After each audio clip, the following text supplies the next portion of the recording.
जय श्री राम, जय श्री राम, जय श्री राम। भक्तजनों, कल की कथा को आगे बढ़ाते हुए बताते हैं। कल श्री राम भगवान और उनके तीनों भाइयों का विवाह राजा जनक की पुत्री से हुआ और फिर उस समय का माहौल देखने योग्य था और कवि कह रहे हैं कि उनका वर्णन करोड़ों मुखों से भी नहीं किया जा सकता। जो उस समय का सुंदर दृश्य था, उस समय आशीर्वाद की ध्वनि जहाँ तहाँ सुनाई दे रही थी। नगर व आकाश में बड़ा आनंद हो रहा था। प्रसन्न मन से सबने यही कहा कि सुंदर चारों जोड़ी चिरंजीव रहें। योगीराज, सिद्ध, मुनीश्वर और देवता ने प्रभु श्री रामचंद्र जी के दर्शन कर नगाड़े बजाए और आनंद पूर्वक फूल बरसाए। वे जय जय बोलते हुए अपने लोकों को चले गए।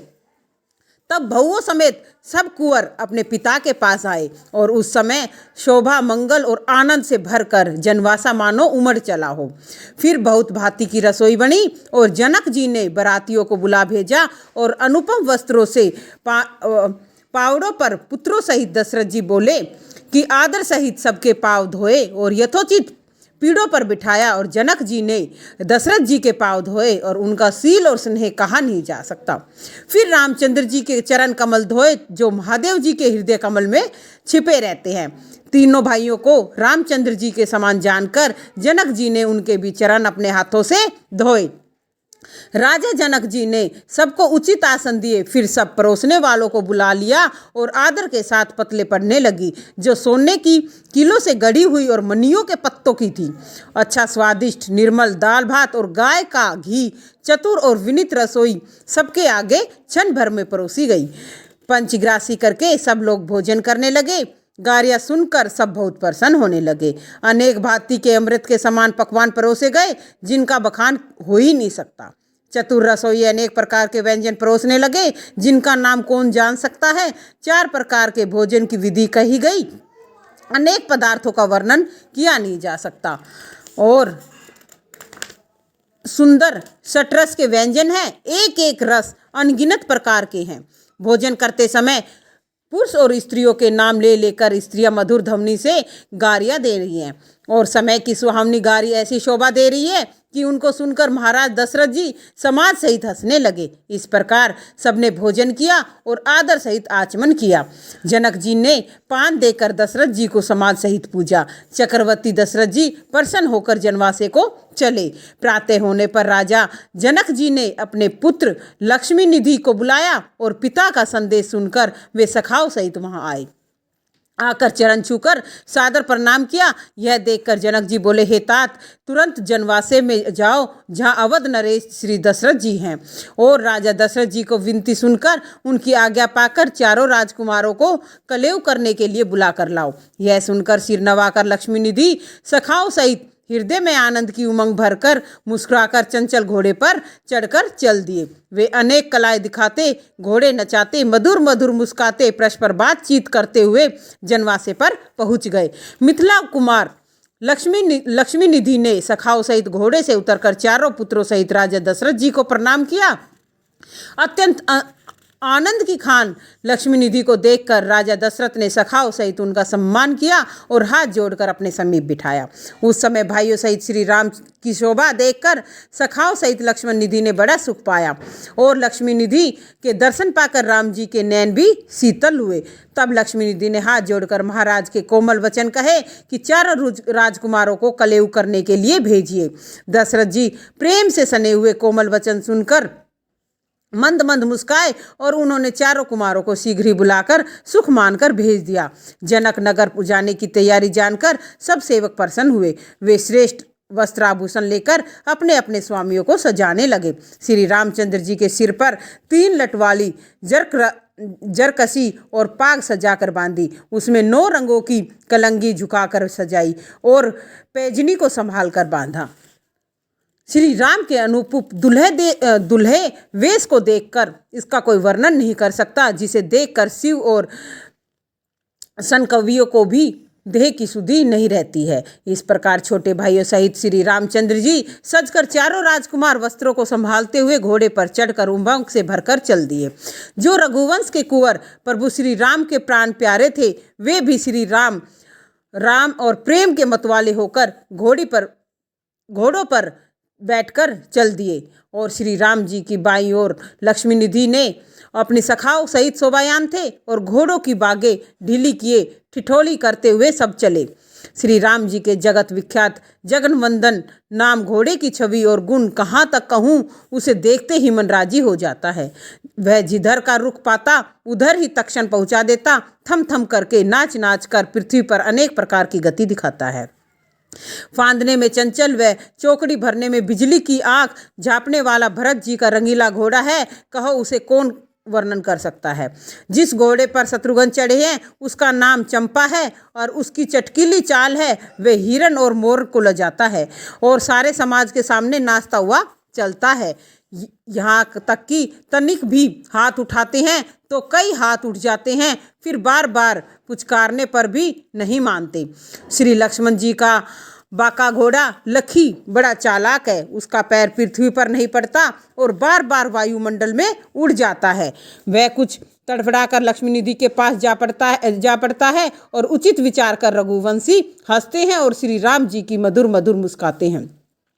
घोड़े की चंचलता और लवन लाज जी का चढ़ना देखकर सब निमिवसी और रघुवंशी ठगे से बिक गए।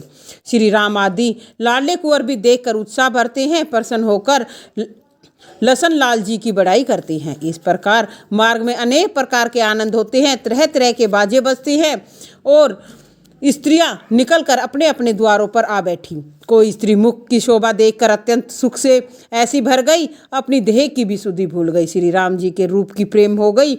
और कोई स्त्री उपमा रहित दूल्हे को देखकर अत्यंत प्रेम से देह की शुद्धि भूल गई, नैन खुले के खुले रह गए, तन में काम जागा और प्रीति की साठी हृदय में आ लगी। कोई सुंदरी घूंघट खोलकर हाथों में मणि और जड़ित अंगूठी लेकर उसमें श्री रामचंद्र जी का दुल्हे रूप देखकर आनंद में समुद्र में समा गई। कोई सांवली मूर्ति देखकर आनंद में मगन होकर तुरंत तोड़ती है और उनकी माधुरी मूर्ति मगन होकर अपनी मूर्ति सुख को भूल गई। कोई श्री राम जी की शोभा देखकर बोली, हे सखी सुनो, ये राजकुमार कलेव करने के लिए राजा जनक जी के घर जाते हैं, इनको लक्ष्मी निधि लिवाने गए हैं। ये रंग बिरंगे दूल्हे रघुवंश के छेला राजा दशरथ के चारों पुत्र आए हैं। हे प्यारी, हमारा ये धन्य भाग है जो इन्हें हम अपनी आंखों से देख रहे हैं, नहीं तो सूर्य कुल के दुलारे इन दुल्हों के दर्शन दुर्लभ हैं। श्री मिथिलेश कुमारी सीता जी ने बड़ा भाग्य पाया है और सौभाग्य पाया है जिन्होंने इन सुंदर श्याम माधुरी मूर्ति को अपनी बाहों में भरकर भेटा है। दूसरी बोली, है सजनी सुनो, यह सुंदर अवसर आ बना है, हम सब भी जनक जी के महलों को चलें और स्वयं हंसकर इनको भी हंसाएं। वे सब स्त्रियां इस प्रकार बातें करते हुए प्रेम के वश हो गई और कृपया के समुद्र श्री रामचंद्र जी भाइयों सहित सुनते और मुस्कुराते जा रहे हैं। द्वार के निकट अत्यंत सुंदर मणि में चौक पूरे हुए देखकर वे सूर्यवंश के मतवाले राजकुमार वहीं खड़े हो गए। उधर श्री सीता जी की माता आज्ञा लेकर नगर की सुहागिन स्त्रियों ने पल्लव दीपों सहित कंचन के घड़े सजाकर सिरों पर रखे हैं, हाथ में सोने के थाल लेकर आरती सवारे वे मनोहर मंगल गीत गा रही हैं, श्री रघुनाथ जी के परीक्षण के हेतु चली हैं। समीप जाकर राम जी की सुंदरता देखकर नेत्रों में आनंद भर आया, वे उनकी अनुपम सुंदरता को देखकर छक गई और चकित होकर खड़ी रह गई। सुख के मूल दूल्हे को देखकर रंगीली राम जी के रूप में रंग गई और किसी को तन मन की सुधि न रही तो मंगलाचार कौन करे। तब सखिया प्रेम सागर में मगन हो गई, फिर भारी धैर्य धारण कर और नेत्रों का जल रोककर सब भली भांति से परीक्षण करने लगी। तब लक्ष्मी निधि ने घोड़े से उतरकर चारों राजकुमारों को उतारा और राम जी का हाथ पकड़कर भीतर महल में ले चले, जहाँ समस्त सुखों की स्थान मधुर भाषिनी रानी सुनैना बैठी थी। उनके रूप को देखकर इंद्रानी तो क्या स्वयं रति भी मोहित हो जाती थी। चारों ओर चंद्रमुखी स्त्रियां सुशोभित थी, कोई चवर ढुला रही थी तो कोई राम जी की शोभा देखकर आरती मंगल गा रही थी। उसी समय सुंदर वेशधारी कामदेव को भी लज्जित करने वाले श्री रामचंद्र जी वहां आ गए। उन्हें देखते ही सारा निवास उठा, किसी को भी देह की सुधि नहीं रही। आरती करके मणिभूषण नौछावर करके आनंद पूर्वक पैर धोए और 4 रंगों के 4 सिंहासन पर चारों राजपुत्रों को बैठाया गया। सौंदर्य के स्थान पर राम जी को सुनैना रानी पलक बिसार कर देखने लगी। वे चैत भूल गई और बोल नहीं सकती थी। मुख से कुछ जो बोले जा रही थी वो बात निकल नहीं बनती थी। देखकर वे स्थिर हो गई, जरा भी नहीं हिली, अत्यंत आनंद में मगन हो गई। वे रंगीली राम जी के रूप को ऐसे रंगों में आंखों में आंसू बह जाते और सासू की यह दशा देखकर राम जी मन में सोचने लगे, रानी को क्या हो गया है, परंतु पूछने में संकोच कर रहे हैं। तब एक चतुर सखी राम जी के मन की बात जानकर बोली, हे लल्ला, ये सब तुम्हारे ही गुण हैं और कुछ मन में नहीं आता। यह वचन सुनते ही तुरंत धीरज धरकर सुनैना रानी जागी और मुख चूमकर बार बार हाथों से बलैया लेने लगी। रानी उस सांवली सूरत को देखकर तिनका तोड़ने लगी और राम जी के रूप पर रीझ कर बिना मोल ही बिक गई। फिर हाथ जोड़ अति मधुर वाणी से बोली, हे लाल, अब उठो और मन में इच्छा हो सो कलेऊ करो। यह सुनकर सखाओं सहित चारों राजकुमार उठे और बड़भाग्नि सुनैना रानी ने प्रेम पूर्वक अपने हाथों से चरण धोए। विचित्र रचना युक्त सिंहासनों पर सब भाई बैठे और सोने की थालियों में अनेक प्रकार की पूड़ी व मिठाई परोसी गई। रुचि के अनुसार राजकुमार जीमते हैं, सासू पंखा करती है, रुचि पूछ पूछ कर पकवान परोसती है। उस समय का आनंद कहा नहीं जा सकता। स्वाद की सराहना करके राजकुमार जीमते हैं, फिर आचमन किया और सखियों ने पान खिलाए। तब वे सखाओं सहित वस्त्र पहनकर बैठे, अनेक सुगंधिया वस्त्रों में लगाई। इस प्रकार राजभवन में राजकुमार आनंद पूर्वक विराजते हैं, जिनका हास विलास देखकर लाखों कामदेव लज्जित होते हैं। उस समय गुण रूप शील में प्रसिद्ध लक्ष्मी निधि की स्त्री सिद्धि ने एक सखी के मुख से समाचार पाया कि वह भाग्य और सुहाग से भरी श्रेष्ठ सुंदर नवयौवन से मतवाली, रसिकों की रीति और प्रीति में चतुर, रति को भी लजाने वाली, अत्यंत गुणवान, रूपनिधि, सब प्रकार से सुंदर और चतुर लक्ष्मी निधि की प्रियतमा और निमि वंश की महारानी श्री राम जी की अलबेली से रज बड़े प्रेम के श्रृंगार किए अपनी प्रियतम से प्रीति का निभाने वाली राम जी के रूप पर मुग्ध, चंचल नेत्रों से चारों ओर देखती हुई दर्शन के लिए आतुर और उमंग से भरी सखियों के लेकर तुरंत राम जी के निकट आई और चंद्रमा का सा मुख, हाथ में कमल लिए मंद मंद मुस्काते हुए वह लाडली तिरछे नेत्रों से देखती हुई राजकुमार का हाथ पकड़कर बोली, हे प्यारे, तुम चित्त को चुराने में बड़े चतुर हो। हे सांवरे, हमारी याद बुलाकर सासू के पास गए हो। तब रघुनाथ जी बोले, हे प्यारी, अपना दोष छिपाकर उल्टी बात कहती हो। हे छबीली, हमारा आना सुनकर तुम ही छिप रही थी। हम तुम्हारे महलों में आए हैं और तुम्हें मालूम न पड़ा। हे प्यारी, तुम्हारा घर अच्छा है जहाँ जब समा आते हैं। श्री राम जी के वचन सुनकर मधुर मुस्कुराकर लाडली बोली, हे लाल जी, तुम्हारे घर की रीति वहाँ चलाए, यहाँ नहीं चलेगी। सासू सुनैना और रानी के सामने उत्तर देते नहीं बनता, इसलिए वे रघुनंदन जी का हाथ पकड़कर अपने महल में लिवा ले आई। वहाँ 4 सिंहासनों के 4 आसन आनंद और उल्लास से भरकर बारंबार मुख की छवि देखकर अनेक प्रकार से आरती उतारी। सुंदर गले में मालती की माला डालकर कपड़ों में सुगंधी लगाई। श्री रघुनाथ जी का मुख आंचल से पोंछकर अपने हाथ से पान खिलाया। कोई सखी सुंदर लौंग, कपूर, कस्तूरी रखकर पान लगाती है तो कोई पीक दान हाथ में लिए खड़ी है, कोई सखी चवट डुलाती है। राजा जनक जी के यहाँ जो कुमारियाँ नौते में आई थी, उनको श्री रामचंद्र जी से मिलने की बड़ी इच्छा थी, पर संकोच के कारण कह नहीं सकती थी। उन्होंने जब यह सुना कि सिद्धि के महल में चारों भाई आए हैं तो सबके लिए सुखदायक जानकर तुरंत ही सब वहाँ पहुँच गई। सिद्धि ने राम दर्शन की प्यासी सब राजकुमारियों को आई देखा तो सभी का अत्यंत आदर किया और उस समय सिद्धि का महल सुख का भंडार हो गया। श्री रामचंद्र जी के मनियों के मोरों पर मोतियों की अनोखी कलंगी ऐसे अत्यंत शोभित थी कि राजकुमारियों की तो बात ही क्या, मुनियों के मन भी मोहित हो जाते हैं। सभी सुकुमारियों के मन शोभा देखकर लुब्ध हो गए, वे विवश हो गई, तन मन भी शुद्धि भूल गई और चकित होकर छकी रह गई। और जो स्त्रियां अपना रूप अनुपम मानकर स्वयं घमंड में भरी थी, वे रामचंद्र जी के मुख का सौंदर्य देखकर बिना मोल ही बिक गई। वे अत्यंत सुकुमारी सिद्धि सहित प्रेम से भर गई। उस समय सिद्धि रघुनाथ जी को गारी देने और दिलवाने लगी। एक सखी बोली, लाल जी सुनो, तुमने यह सुंदरता कहाँ से पाई? हमने कामदेव को अत्यंत सुंदर सुना है, क्या तुम उसी से उत्पन्न हुए हो? सिद्धि बोली, हे रघुनंदन सुनो, तुम हमारे नंदोई हो, इससे एक बात तुमसे पूछती हूँ, हे लाल जी छिपाना मत। सभी का विवाह अपनी जाति में ही होता है, तो फिर अपनी बहन को तुमने श्रृंगी ऋषि को कैसे ब्याह दिया? क्या उनको वे मुनि ले भागे या वो स्वयं उनके साथ चली गई? हे लल्लन, बस इतनी सी बात बताओ, तुम्हारा रघुवंश तो निष्कलंक है। लक्ष्मण ने कहा, हे लाडली सुनो, जिस विधि से जहाँ विधाता ने लिख दिया वहाँ उसी का संयोग होता है, और ब्याह तो कर्म के अधीन है। देखो, कहाँ तो तुम रघुवंशी राजकुमार और कहाँ वैराग्यवान जनक जी, और सो तुम वैराग्नियों के यहाँ हमारा ब्याह हुआ। विधाता की गति कौन जाने। और भी एक हंसी की बात हृदय में आई, सबको आश्चर्य भी हुआ। तुम सिद्धि और तुम्हारे पति लक्ष्मी निधि दोनों स्त्रीवाचक हैं, तो स्त्री का विवाह स्त्री से कैसे हुआ? लक्ष्मण जी ठिठोली करते हुए कह रहे हैं।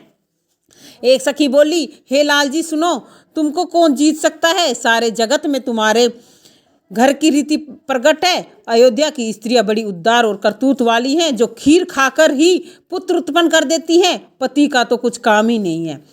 और तब सखी के वचन सुनकर रघुनाथ जी बोले, प्यारी, अपनी चाल छिपाकर औरों की बात कहती हो। वेदों में यह रीति बंधी है कि माता पिता के बिना कोई नहीं जन्मता, लेकिन तुम्हारे यहाँ तो पृथ्वी से उत्पन्न होते हैं।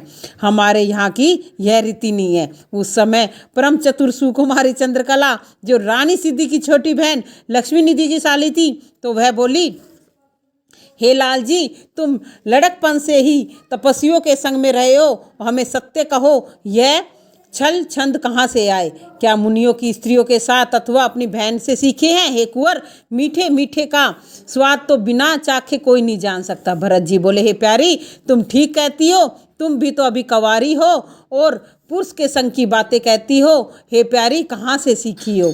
हे कामिनी, हम ज्ञान सीखने के लिए मुनियों के संग रहे, यह सब जानते हैं, परंतु अब हम काम कला सीखने को तुम्हारे निकट आए हैं। तब सिद्धि बोली, हे भरत जी सुनो, तुम ऐसी बातें मत कहो, तुम्हारी गिनती तो साधु जी में है, तुम संसार की बातें क्या जानो। भरत जी बोले, तुम सच कहती हो, हम तो प्रायः कार्य करने वाले साधु हैं, इसलिए भामिनी ऐसी सेवा करो जिससे हम राजी हो जाएं। तुम्हारे घर में अपूर्व योगी आए हैं, और यह अपने मन में जान लीजिए, और अपने अधरामृत रूपी रस का भोजन देकर अतिथियों का पूजन कीजिए। इस प्रकार भक्तजनों आपस में नंदोई और सालाहेली आपस में और सखियां ठिठोली कर रही हैं, एक दूसरे को व्यंग्य कर रही हैं। और एक सखी बोली, सब मिलकर इनकी एक बड़ाई सुनो। ये मुनि के यज्ञ की रक्षा करने गए, और हमने ऐसी खबर पाई है कि वहाँ इनको सुंदर देखकर ताड़का नामक स्त्री कामोद होकर आई। सो लाल जी सब कुछ करतूती न हो सकी, तो खिसाया होकर उसे मार डाला। शत्रुघ्न जी बोले, हे भामिनी सुनो, व्यर्था दोष मत दो। यदि उनसे करतूती न हुई होती तो हमारी परीक्षा आप ले लीजिए। बिना करतूती जाने ही तुम्हारे घर हम सबका ब्याह हुआ है, अतः हे प्यारी, अब करतूती की परीक्षा कर लो, जिससे बाद में पछतावा न रहे। जिस कारण तुम रोष बढ़ाती हो, सो उपाय मत करो। हम चारों भाई वैसे ही तुम्हारी सेवा में उपस्थित हैं। शत्रुघ्न की वाणी सुनकर कोई सुकुमारी बोली, हे लाल जी, इतनी चतुराई कहाँ से पाई? सो विचार कर कहो। या तो तुम्हें कोई गुणों की खान स्त्री मिली है, अथवा किसी वेश्या का साथ किया है, क्योंकि तीनों भाइयों से तुम में नए चिन्ह पाए जाते हैं। शत्रुघ्न जी बोले, हे भामिनी, सत्य कहती हो, भेदिया ही भेद को बता सकता है। तुम में तो गणिकाओं से भी अधिक 100 गुनी बातें हैं, ऐसा हम मानते हैं। हे लाडली, हमारे तुम्हारे चिन्ह एक ही भांति के दिखते हैं, इसलिए सखी, हमारी तुम्हारी सगाई अवश्य होनी चाहिए। श्री शत्रुघ्न जी की यह नई युक्ति बातें सुनकर सुकुमारी सिद्धि बोली, हे रसिकराय आनंद कंद विहरनशील रघुनंदन सुनो, कामदेव भी तुम्हारी अत्यंत शोभावान मूर्ति देखकर मोहित हो जाता है, इसलिए तुमको अवधपुरी की नारियां कैसे बची होंगी। यह कहकर सुंदर और सब सुखों की राशि सिद्धि कुमारी चुप हो रही है, और तब उसका हाथ पकड़कर श्री रघुनाथ कोमल वचन से बोले, विधाता ने जगत की जैसी मर्यादा बांध दी, उसी के अनुसार राजा, रंक, यति, सती सभी व्यवहार करते हैं। अनुचित उचित विचार कर लोग वहाँ वैसा ही भाव रखते हैं। तुम तो अपने ही समान सब में रस का भाव समझती हो। यह सुनकर भरत जी, लक्ष्मण जी और शत्रुघ्न सभी ताली बजाकर हंसे और सिद्धि आदि जो राजकुमारियां थी वे भी अत्यंत सुखी हुई।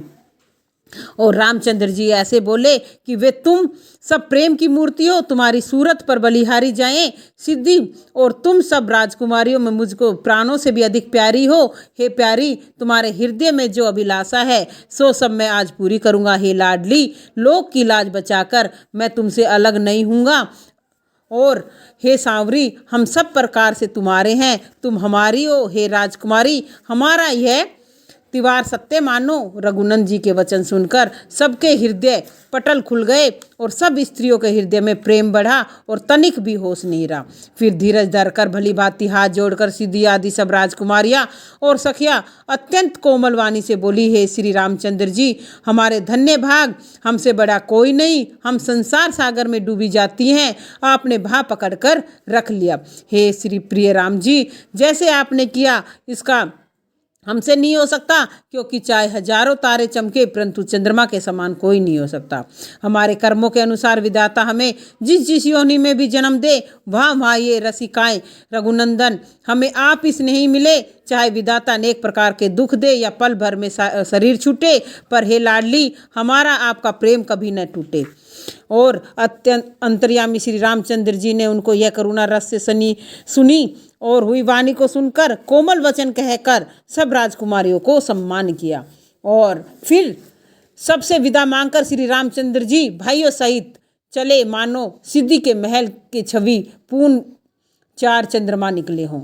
फिर सासू से विदा होकर राजकुमार जनवासे आए और जनकपुर में प्रतिक्षण आनंदो उल्लास बढ़ा और जनकपुरी में नित्य मंगल होते। एक पल के समान दिन रात बीतते जाते। बड़े सवेरे राज मुकुटमणि दशरथ भी जागे और याचक राजा भी गुणवाली गाने लगे। चारों पुत्रों और बहुओं समेत देखकर महाराज दशरथ जी के मन को आनंद हुआ। वे कैसे कहें, यह प्रातः क्रिया करके गुरु के पास गए और उनके मन में बड़ा आनंद और प्रेम था। हाथ जोड़कर प्रणाम कर पूजा करके मानो अमृत भरी वाणी से बोले, हे मुनिराज मुनि सुनिए, आपकी कृपा से मैं आज पूर्ण काम हो गया है। हे गोसाई, अब सब ब्राह्मणों को बुलाकर सब भांति से सजाकर गोवे दीजिए। यह सुन गुरु ने राजा की बड़ाई की, फिर मुनिगणों को बुला भेजा। तब वामदेव, नारद, वाल्मीकि, जावली और महातपस्वी विश्वामित्र आदि श्रेष्ठ मुनियों का समूह आया और राजा ने सबको दंडवत प्रणाम किया, प्रेम सहित पूजा करके सुंदर आसनों पर बिठाया। फिर 4 लाख गौएं कामधेनु के समान सिद्धि और सुंदर मंगाई। सब प्रकार से गौ को सजाकर प्रशंसा से राजा ने ऋषियों को दान दी। फिर राजा ने बहुत भांति से विनती करते हुए, आज हमने जगत में जीवन का फल पाया, आशीर्वाद पाकर राजा प्रसन्न हुए। फिर याचकों को बुलाकर सोना, वस्त्र, मणि, घोड़े, हाथी, रथ रुचि के अनुसार पूछकर सूर्यवंशी महाराज ने सबको दिए। और इस प्रकार बारंबार विश्वामित्र के चरणों में सिर नवाकर राजा दशरथ कहने लगे, हे मुनिराज, यह सब सुख आपकी कृपा कटाक्ष का प्रभाव है। इस प्रकार भक्तजनों दशरथ जी विश्वामित्र को प्रणाम करते हुए धन्यवाद दे रहे हैं। आगे की कथा को कल बताएंगे, किस प्रकार राजा दशरथ जी अपने बहू और बेटों के साथ अयोध्यापुरी वापस जाएंगे और माता कौशल्या और कैकेयी सुमित्रा उनका कैसे स्वागत करती है। इसी के साथ जय श्री राम, जय श्री राम, जय श्री राम।